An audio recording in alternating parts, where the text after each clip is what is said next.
I know, you're all wondering, hey, where's that one guy with 10 subscribers and why hasn't he made a video talking about that one movie that just came out? The world's on hold, and when the world needed him the most, which is me right now, I did. So last night I went to the theater, which I haven't done in over a year, to go watch a movie that I'd been hearing good things about. And because it wasn't a mainstream movie, I wanted to support it the way I might want to support a small business. Well, if I didn't know this was a relatively low budget production, it would have fooled me because the movie was excellent. So the synopsis is the true story of a Homeland Security agent named Tim Ballard, played by Jesus Christ, who saves kids from human trafficking, or more specifically stops trafficking by catching the bad guys. But after he saves a kid named Miguel, who asks him to save his sister, he goes on a solo mission into another country to find her. It's a very simple story, but man, is it heavy. The movie does an interesting thing, where rather than it depicting something fictional or something that happened in the past, it's happening right now, and that made it all the more impactful. I've heard this equated to the movie Taken, which I guess I can see, but it really isn't like it at all.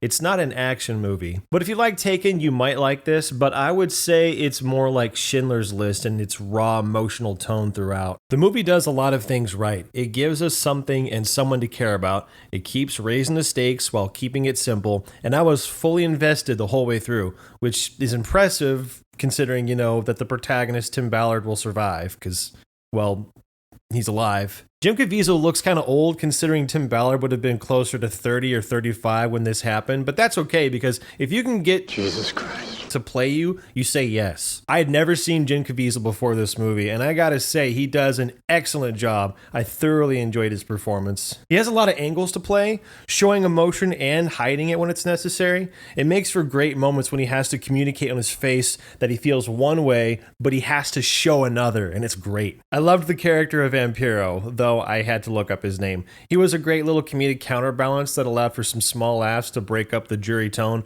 but he was serious when he needed to be. I felt kind of bad for the actors playing pedos because now so many people only ever see them that way because they just did such a great job of playing pedos.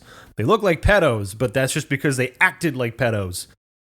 Can I say pedos on YouTube? Puedes ayudarme a encontrar mi hermana. Te lo prometo. That is a lie.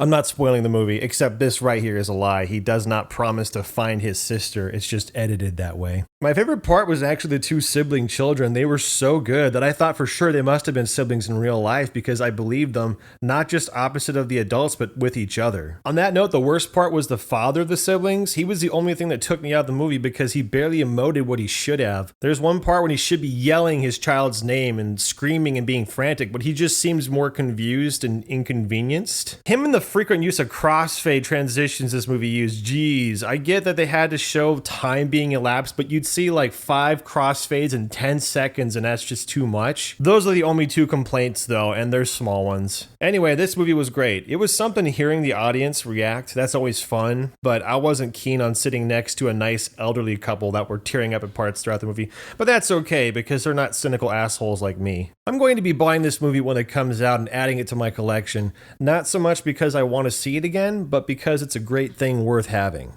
Anyway, yeah, so that and, whatever.